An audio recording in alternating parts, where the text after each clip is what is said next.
Top of the hour, let's get started here. Thank you very much for being on, and we'll go ahead and get started. First off, welcome everybody. This is my weekly JV Partner webinar where I specifically do some coaching with those people that I'm working with as partners.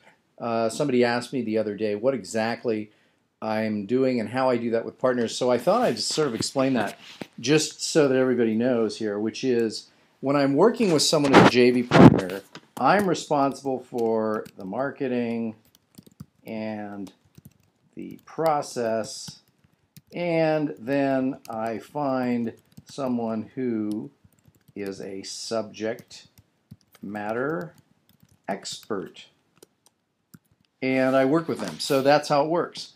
And we work together, we split the money, and everybody's happy because they're making revenue that they wouldn't have made, and I'm making revenue as a result of my knowledge about information marketing, which is what my expertise is. So let's first take a look at a few things. I came back, I spent last week, I spent about 8 or 9 days in New York City, and I went to the Book Expo America, which is the largest book fair in the world every year. It usually rotates between New York, Chicago, and LA. I'm not sure if they're still doing that or not, but I found a lot of people there that really do, they don't get it as it relates to making money from one's business. Most of the people think that they're going to make money off their book, and they won't. They're going to make money off everything that comes after the book.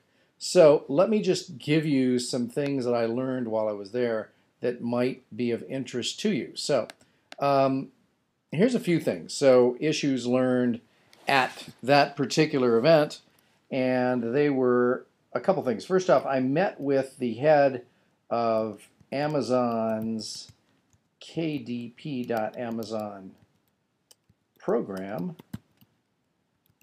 And this is the place where I've shown you before if you've been on these before. And if you haven't, by the way, I record them all and then I go back and they're archived on my website. So if you want to find, if you haven't attended these in the past, or if you want to go back and see the other ones, you just click on the webinars button here, if I can find it. And it will have the latest webinar. This one was from last week, June 6th. And then it goes back, and most of them, just about all of them I have recorded. So go onto my site, click on webinars, and you can watch a ton of them. We've been doing these for a long time now, over almost 2 years. So there's a ton of recordings there, all of which will be very beneficial to you. So I highly recommend that you go check those out as well. So the KDP.Amazon.com program is from, let's just pull it up here. So KDP.Amazon.com is a program where you can literally, and if I were to do a competition to try and show someone how to make money with absolutely no money, I would start probably with this, because you can set up an account for free, and once you have your account set up, you can then sort of add articles or ebooks to it. How long do these have to be?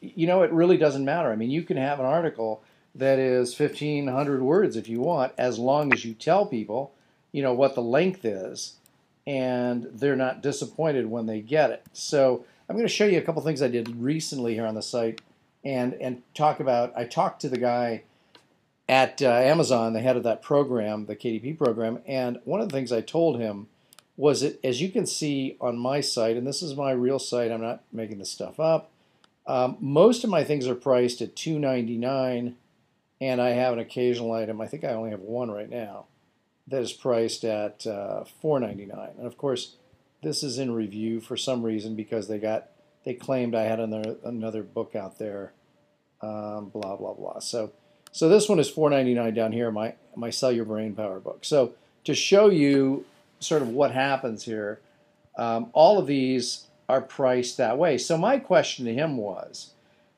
would Amazon consider putting in some kind of a price testing mechanism? And I think I may have told people this last week as well, so if you're on the call, sorry to repeat it.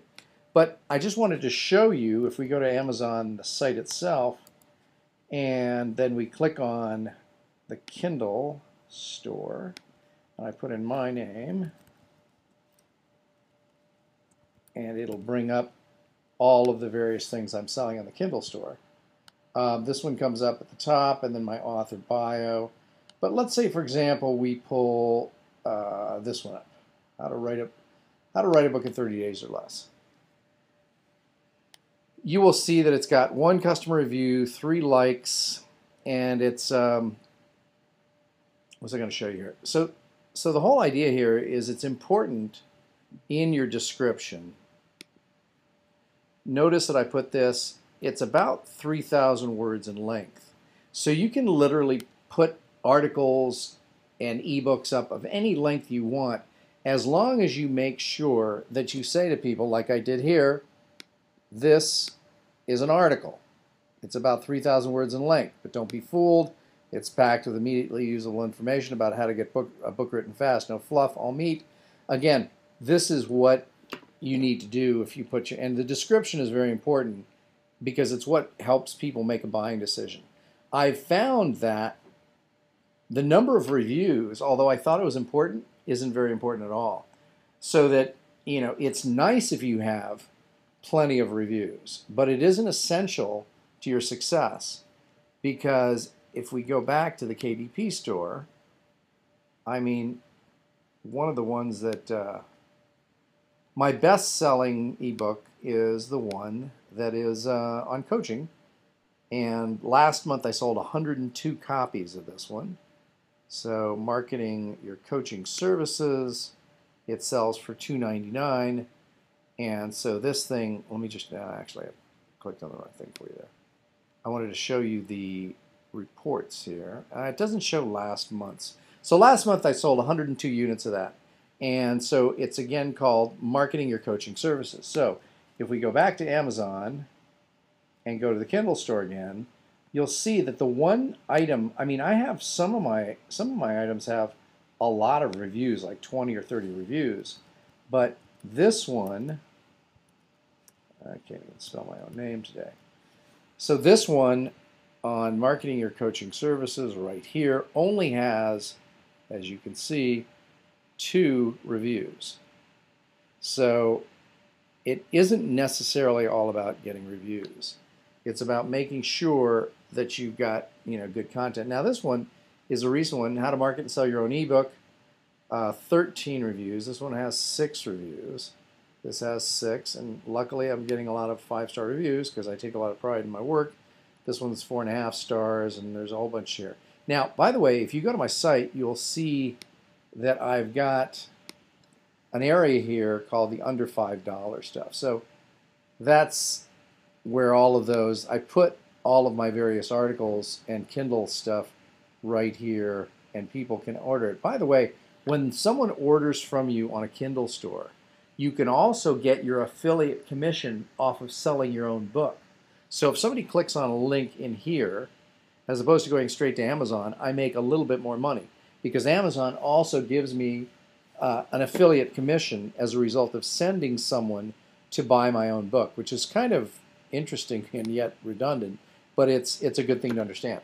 Okay, so now I don't see any of my other JV partners on here. So what I'm going to do is I'm going to open this up for questions. So in the question box in your little GoToWebinar control panel there, why don't you ask me any questions you have about this or other issues, and let's cover those right now. So go ahead and put something into the question box, and let's talk about that. I have a couple of my JV partners are super busy today. They sent me emails, so they will not be on until later, if at all. So any questions, ask them here. And while you're doing that, I'll give you an example of, I recently had a guy approach me, and his field is, you're going to love this, spasmodic dysphonia.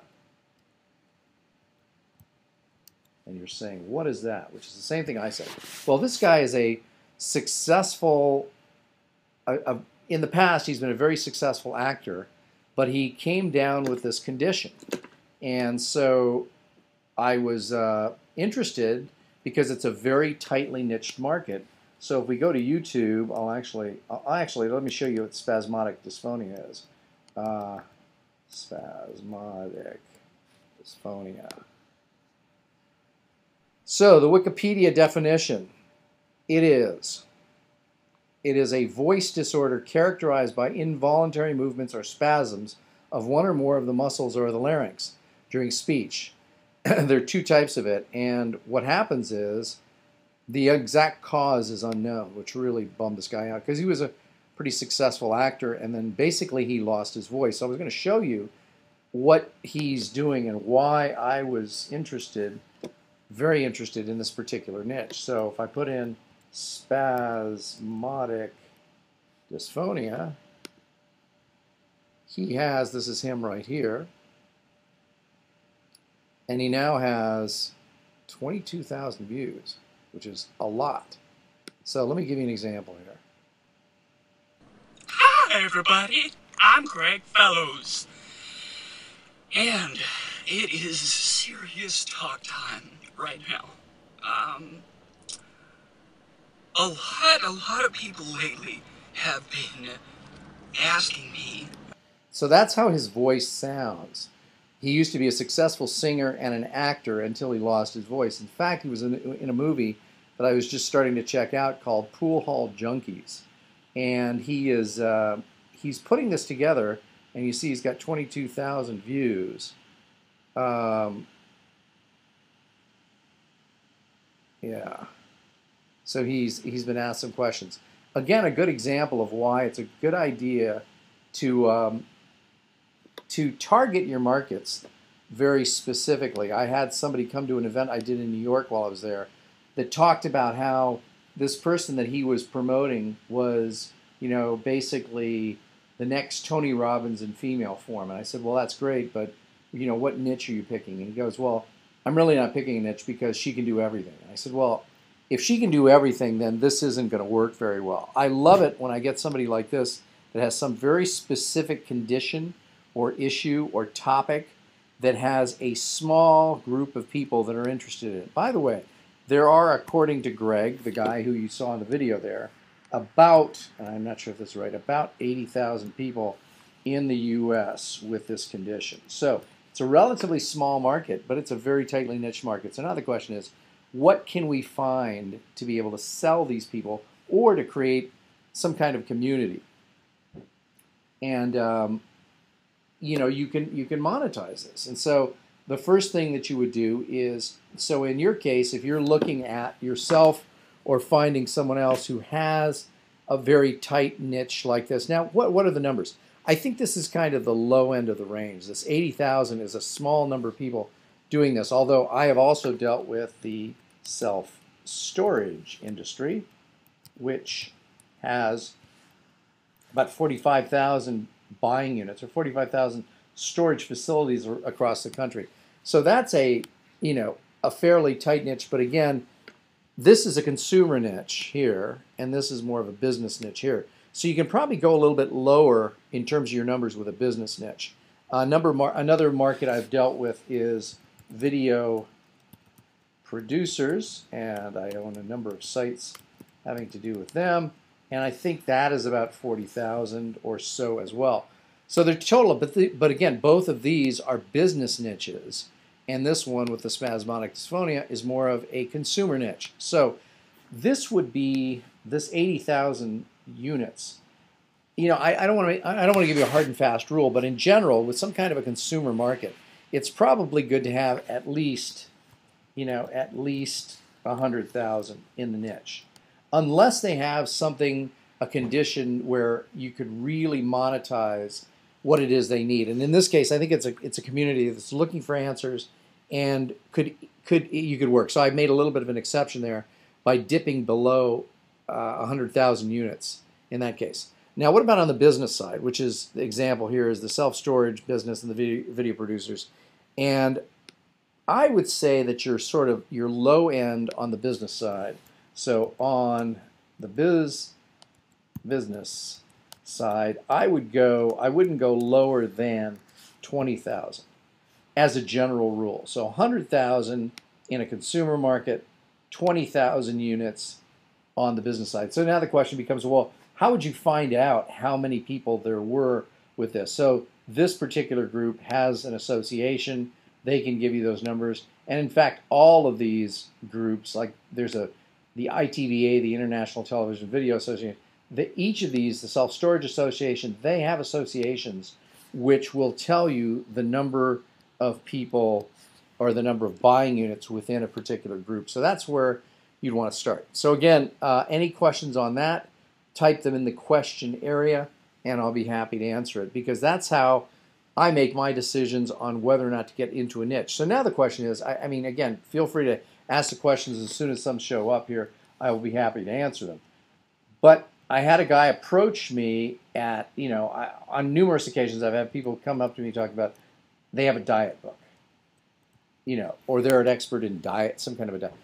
You know what? Dieting is just too big of a niche. So when a niche is too big, what you have to do then is small it down. And you can do that by taking something like the field of dieting and segment it by a number of things, including by, say, industry. So if somebody comes up to me and says, I've got the next greatest diet book on the market, I'm going to yawn. But if somebody comes up to me and says, they've got the next greatest dieting book for accountants, now I'm excited, because we've specified a given niche, and it makes it easier to identify and easier to target.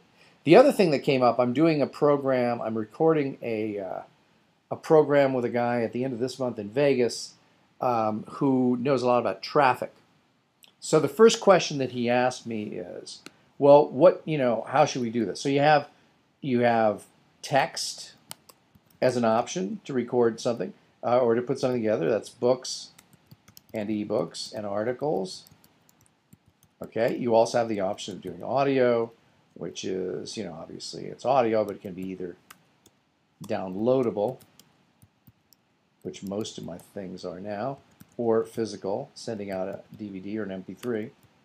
And then you've got video, which again can either be DVDs or downloadable. And of course, you've got what I call experiential events. And by that, I mean seminars, boot camps, etc. So the first thing that I did when this guy came to me, I had met him at a conference about a couple months ago. I'm one of the GoDaddy resellers, and so if you go to ultra cheap domains, that's basically, I sell stuff for less than GoDaddy in many cases. So because I'm a GoDaddy reseller. So now he came to me and said, look, I'm an expert. I'm really good with generating traffic. I said, okay, really? So give me some of your numbers. And he gave me some numbers, and I saw some, and they were impressive. A lot of people going to his site, a lot of people viewing his material. And so I said to him, okay, so why don't we put a product together on how you do this? And he said, great, so how should I do this? And my answer to him was, in whatever manner you think that people could best learn what it is we're trying to teach them. So I was very much about figuring out what the customer might want, a potential customer for this product, and then deciding whether or not to do video or audio or text. And I mean, classic examples here. I mean, although many people, Golf has a number of publications, Golf Magazine, Golf Illustrated, a few others. But the problem with golf, and all those, excuse me while I take a drink here, the problem with those is that the only way they can show something about a golf swing is through static illustrations. So golf is an example of something that lends itself very well to video. And there are other things. So ask yourself, how can my customers best learn my material? Example, this same guy, by the way, the spasmodic dysphonia guy, he and I are probably going to be working on a project for independent filmmakers. So one of the things that he's got some contacts into some people that are well known in the industry. And I said, well, probably the best thing for us to do there is to put on a seminar. Because, seminars are relatively inexpensive to produce. The only thing you have to do is reserve a room. And depending on, now again, this is the understanding that this person had plenty of people either on their list or that they were a big enough name in the industry that if we put their name out there, others would spread the word for us. So I'm hoping, and this guy Greg that you just saw the spasmodic dysphonia guy, he knows a number of people in the film business, and one guy in particular really well. In fact, the guy was the guy who produced Pool Hall Junkies. And just to show you what that film was, let me just see if I can put in. Let's go to Rotten Tomatoes here and see if it's in there, because it's an interesting film. Let's see if I'm sure they have it. Whether or not they have a preview. Pool Hall Junkies. Whoops. So Pool Hall Junkies, no results found. Huh. That's unusual. Let's Google it here. Pool Hall, because it's become kind of a cult classic. There it is. Pool Hall Junkies. Oh, it's all one word. Okay. So here it is in IMDb, and here it is in Rotten Tomatoes. Oh, a lot of people didn't like the movie. Well, it became really popular. No, I don't want Netflix. I already have it. There is. So let's try Pool Hall Junkies theatrical trailer. Let's see what comes up here. External video clips and trailers. Okay. Let's see here. Okay, trailers on other sites. How about we go back here? Let me just wanted to show you this here. Pool Hall Junkie trailers. Okay. Let's see if this comes up. Let's see. So the reason why I'm showing you this, and I'll explain why here in a second. So here's the trailer for it. If it comes up. Come on.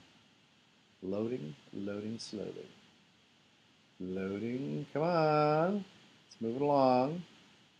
Again, when it loads slow like this, it means they have a server that is probably either a shared server or something that's not got very quick rates on it, or there may be a lot of people trying to access this at the same time.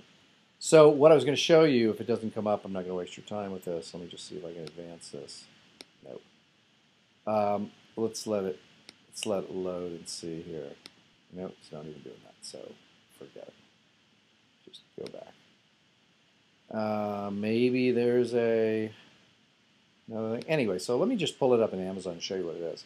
So this is, the director is a guy named Mars Callahan. And Mars Callahan is a friend, as it turns out, of Mr. Greg Fellows, who is my spasmodic dysphonia guy.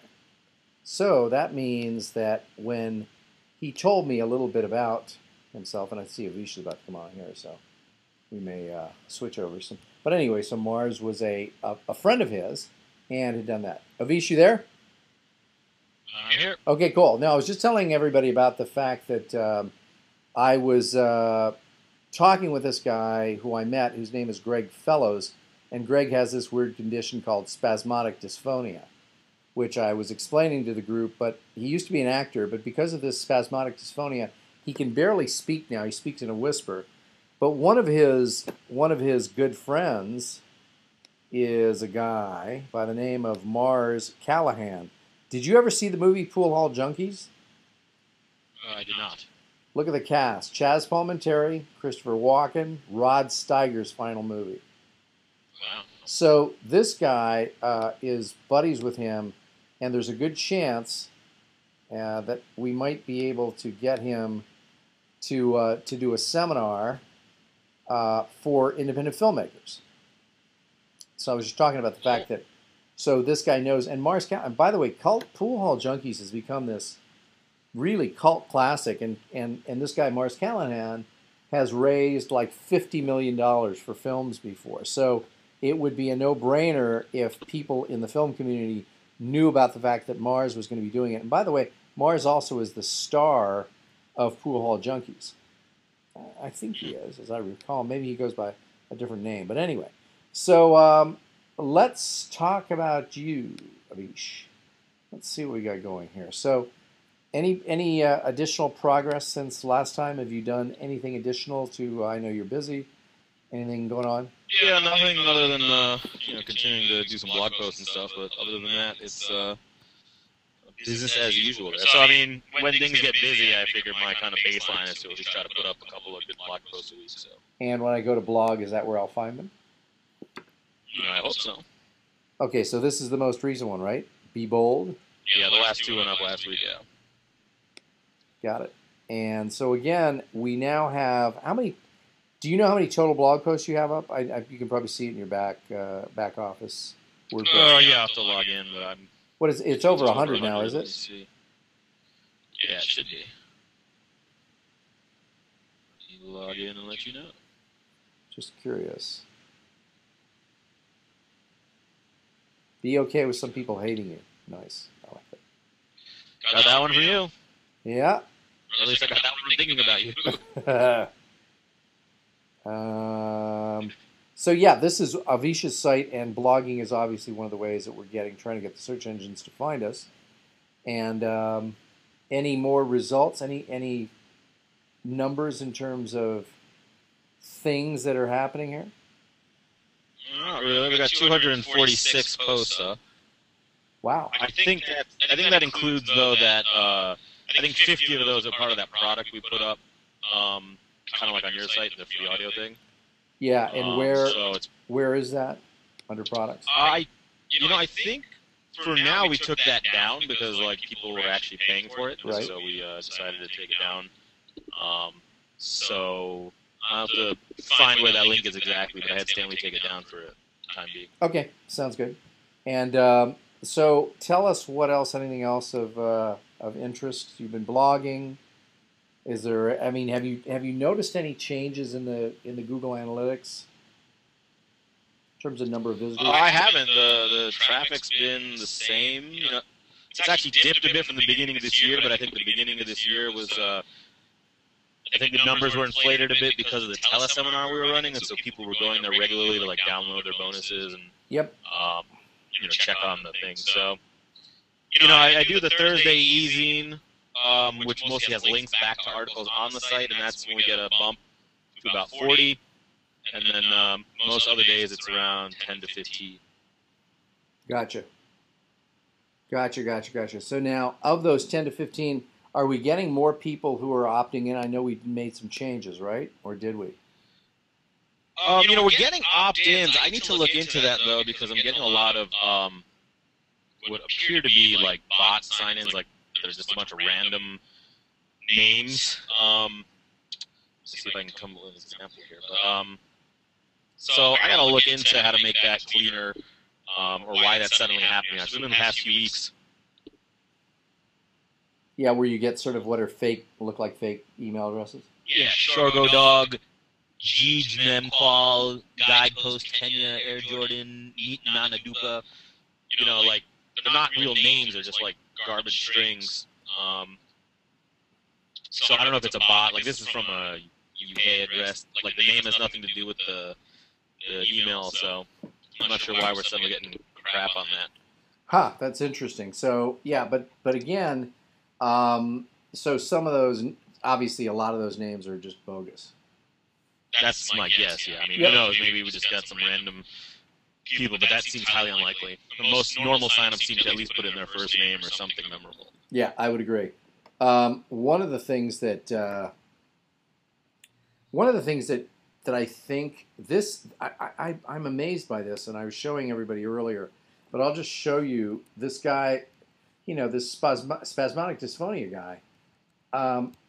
Let me just show you some of his numbers. So it's a very rare condition, 80,000 people in the United States. He's a former actor who now has this condition. And it is, I mean, his voice, he was actually in Utah. He won some, like, most promising actor in the state of Utah. And he was a singer as well. And so now, listen to what his voice sounds like. So, sorry, I'm trying to steer. I'm being very illegal right now. But this video, I'm going to try not to do a lot of jump cuts so you can actually hear what my voice sounds like on a daily basis. Listen to that, huh?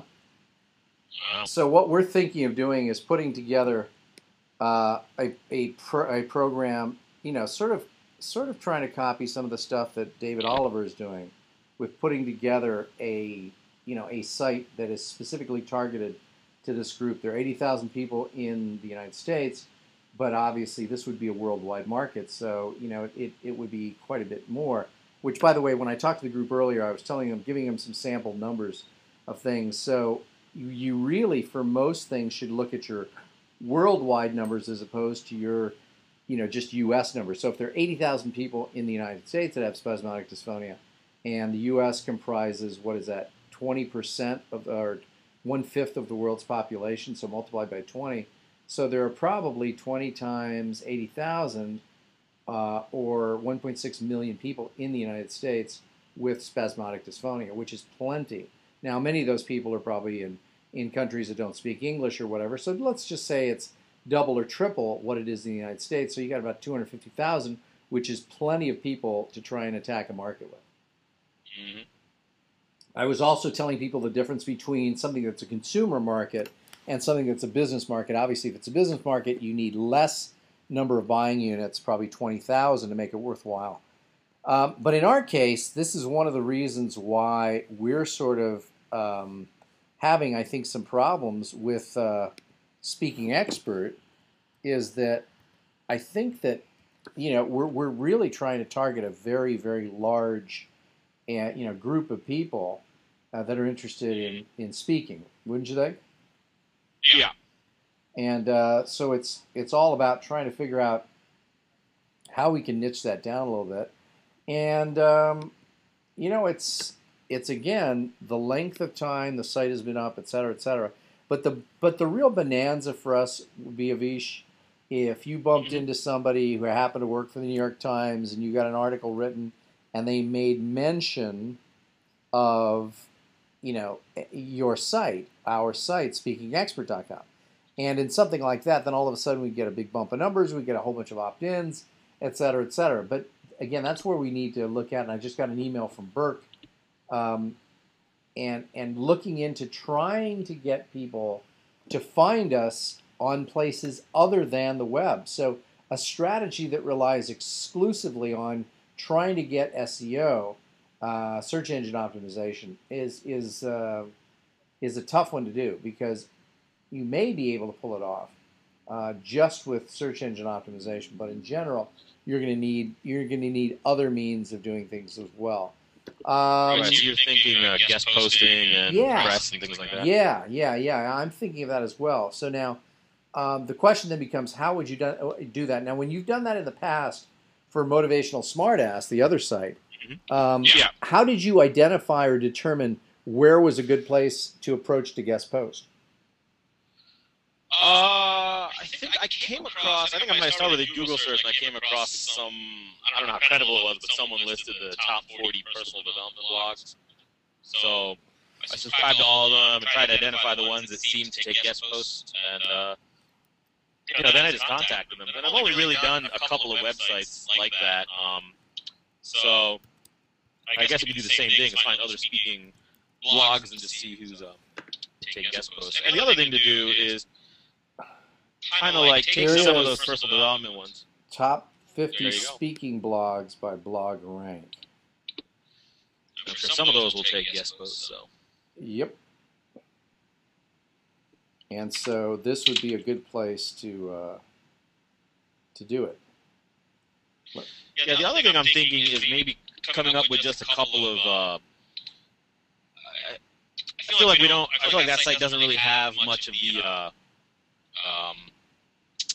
low-level entry products anymore. Because though we did sell something for $7, they were part of a bigger package we sold for $150. So I'm thinking just like a couple of really tight, simple products in that $7 to $17 range that like solve one problem, give one solution that people can really use right away, just to get buyers started. Start building a list of buyers. I agree. So let's brainstorm some topics here. What would we put it like? Obviously, getting over stage fright. Mm-hmm. What would be another one? I mean, I could do 3 different ones on adding humor to presentations, because I have kind of 3 primary ways of doing it. So instead of creating one that has a whole enchilada, just to like, here's one with creativity, here's one with emotion, here's one with physicalization. Yeah, I think that's a good idea. And so, what would you find? What form should these be in? Should these be audio? Should I interview you?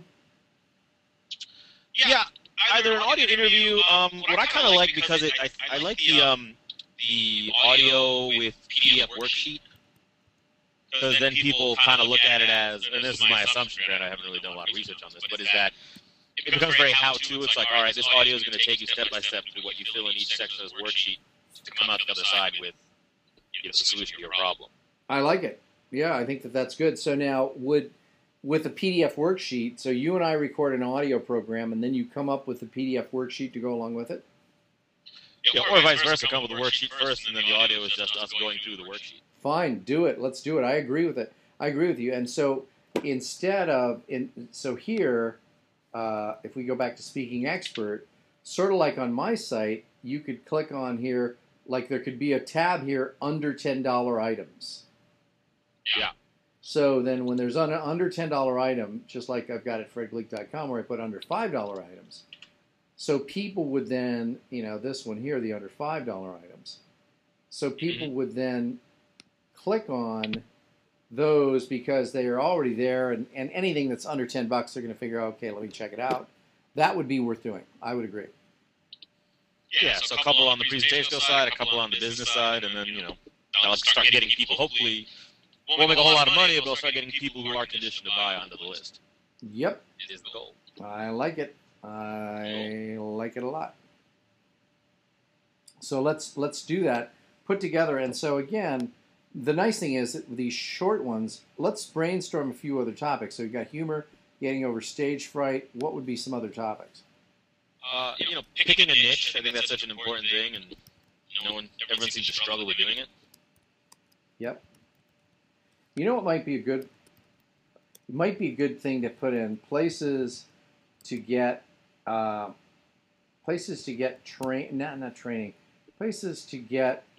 practice speaking. You could list them and just go through a whole list of places where people could do various things. You can list obviously Toastmasters, but then you could list a number of other places that have people speak, whether it's Rotary clubs or whatever. Just have a whole list of those there as well and go through it. And again, price them right at $9.95 or whatever it is, and get people who are coming in the door to at least buy something. Yeah, I'm with you. I think that makes sense. So now the other thing, again, the guest postings where we came up with the top 50, it might be a good idea. And I also like the idea of sort of figuring out, what are the top problems. So if we went into the Google external keyword tool, okay, and I log in here. Let's see here, I'm going to sign in so I get better results.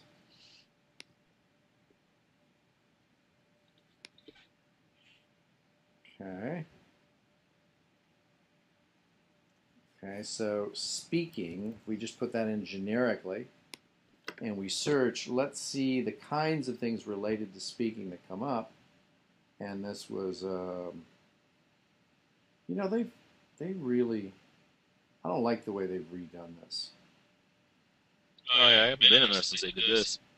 Yeah, this is kind of screwy. Let me just.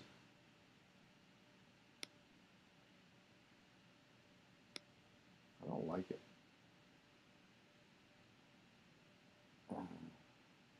So you got speech class. So, again, I think that this is a good example. Low competition here, a lot of searches. How to select the right speech class. How to select the right speech coach.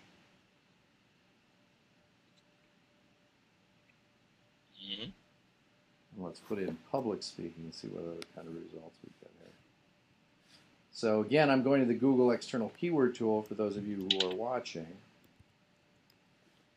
Public speaking, hit search. Okay. So, fear of public speaking, obviously a big one. Public speaking courses, speaking skills. Let's click on this. Yeah, so again, it's a little bit too broad here.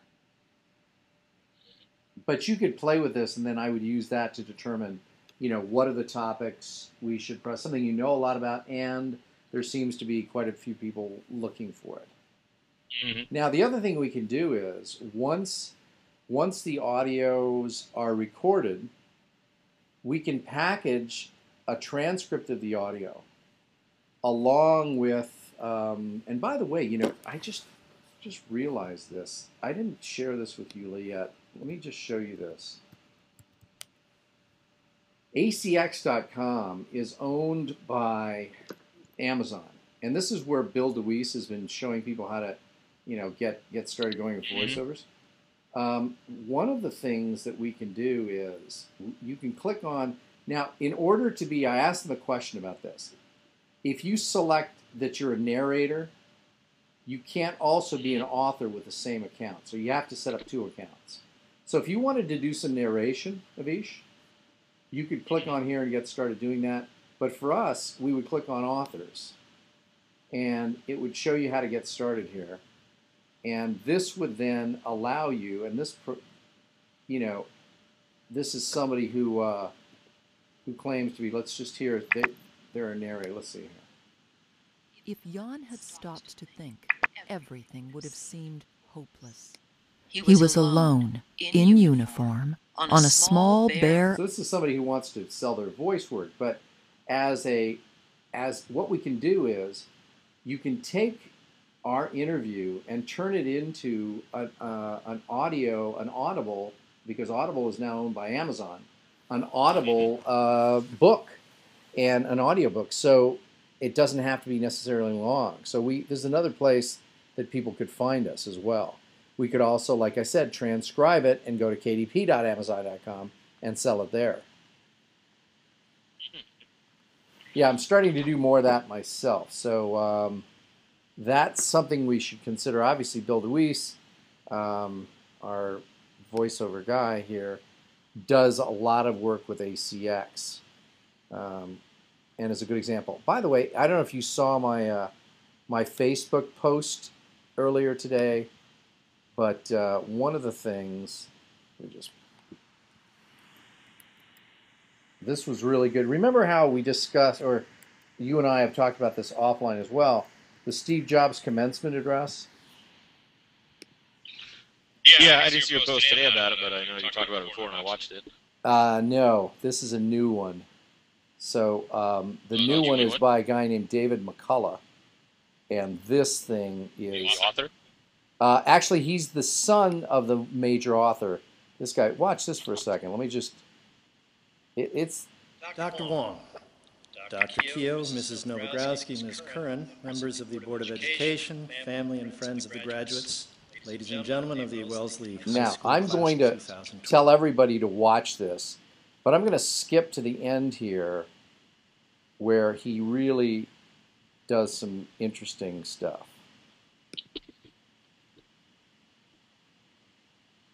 Get out, explore, find it yourself, grab hold with both hands. That was a little bit too early. It was about the old Rough Rider advocated the strenuous life. Mr. Thoreau wanted to drive life into a corner, to live deep and suck out all the marrow. The poet Mary Oliver tells us to row, row into the swirl and roil. Locally, someone, I forget who, from time to time encourages young scholars to carpe the heck out of the diem. The point is the same. Get busy. Have at it. Don't wait for inspiration or passion to find you. Get up, get out, explore, find it yourself, grab hold with both hands. Now, before you dash off and get your YOLO tattoo, let me point out the illogic of that trendy little expression, because you can and... Because YOLO is you only live once.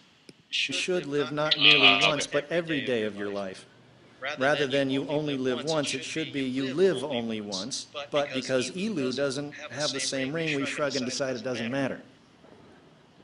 None of this day seizing, though, this elewing, should be interpreted as license for self-indulgence. Like accolades ought to be, the fulfilled life is a consequence, a gratifying byproduct. It's what happens when you're thinking about more important things. Climb the mountain not to plant your flag, but to embrace the challenge, enjoy the air, and behold the view. Climb it so you can see the world, not so the world can see you. Go to Paris to be in Paris, not to cross it off your list and congratulate yourself for being worldly. Exercise free will and creative independent thought, not for the satisfactions they will bring you, but for the good they will do others, the rest of the 6.8 billion, and those who will follow them. And then, you too will discover the great and curious truth of the human experience is that selflessness is the best thing you can do for yourself. The sweetest joys of life, then, come only with the recognition that you're not special, because everyone is. Congratulations. Good luck. Make for yourselves, please, for your sake and for ours, extraordinary lives. So this guy, this was really, really good. And I haven't showed it to the kids. I just went to Kyle's 6th grade graduation today, which was fun, but much too long. I was thinking, and oh, by the way, speaking of that, he also went to, we got him an interview. Did I tell you this, Avish? This is my stepson, by the way, for those of you listening. Avish knows him. We got Kyle an interview at Way Forward, which is a video game company. Have you heard of this place, Kyle? Cool. I didn't know that. Well, so I met the CEO, who this company started 22 years ago, and their model is very similar to book publishing, where people come to them and say, "We want you to produce a game for like a movie that's coming out." Like they've done Thor and they've done all kinds of other things, and they generally get paid a flat fee to produce the thing. This guy now has close to 70 employees. Really a good guy. Kyle went there, and it was clear that if he were 18 years old, they would have hired him on the spot. Wow. And because, again, it's all about figuring out, what is the thing that you're passionate about. And Kyle has figured that out. And I think for anybody on the webinar or doing what we do, the whole thing is that, you can't do this, information marketing business as a mercenary, just trying to only make money. Because if you do that, you're going to get bored and you're going to get frustrated. And if things don't work as quickly as you like, it's going to be impossible to keep going. So, I mean, so watch that commencement address in its entirety. I think it starts out really clever because it basically, the guy gets up there and he says, "By the way, I just wanted to tell you, you are not special. None of you are special." And I mean, it's really, really interesting what he does. But so anyway, those are some thoughts. And if you don't have any other ideas, I guess we can close up shop. Yeah, I'm good. Okay, well, thank you everybody for being on the webinar. A little bit of shortened version today, a little bit about 50 minutes. But thank you for being here. And we'll see you all again next time, same channel next week. Tell your friends, tell everyone you know. And Avish, thank you for being here.